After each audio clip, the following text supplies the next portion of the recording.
History doesn't always end in explosions. Sometimes it ends in applause followed by silence. Today I want to take you back to ancient Rome, to the final days of Emperor Caligula.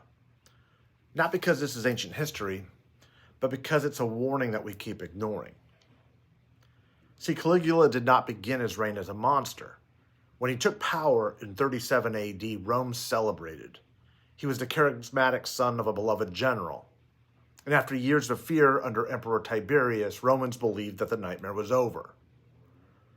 But within 4 years, Caligula would be assassinated by his own guards.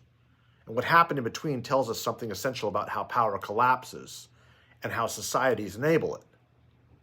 Caligula's transformation wasn't sudden, it was gradual. First came the erosions of norms, then the humiliation of institutions, then the demand not just for obedience, but for worship. He began dressing as a god, demanding temples, forcing senators to bow. He blurred the line between theater and governance, spectacle and authority. Rome didn't fall overnight. It laughed, it tolerated, it adjusted. And that's the point. By the final year of his reigns, Rome institutions still existed, but they no longer functioned. The Senate still met, but it no longer governed. And the court still ruled, but justice had become performative. The treasury still operated, even as it was drained to fund vanity projects and pageantry. Public loyalty matched private terror. Applause replaced principle. And those closest to Caligula, the elites who benefited from his favor, were also the first to realize something crucial. This could not end well. In Caligula's last days, paranoia consumed him.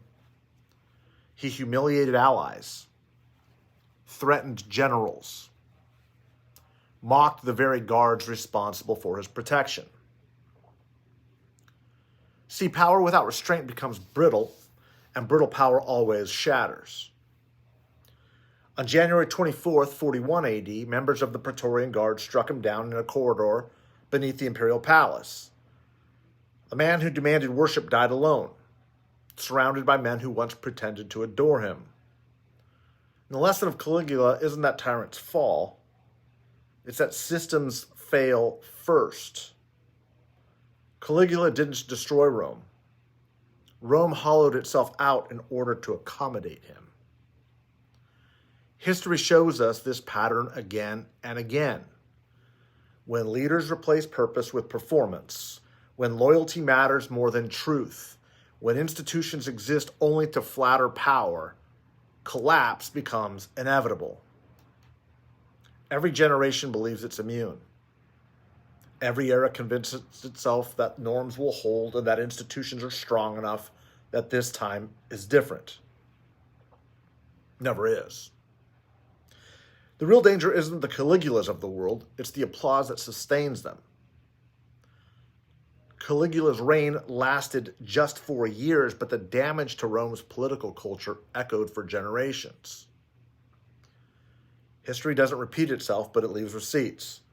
And the question is never whether power will corrupt, the question is whether anyone will stop applauding before it's too late.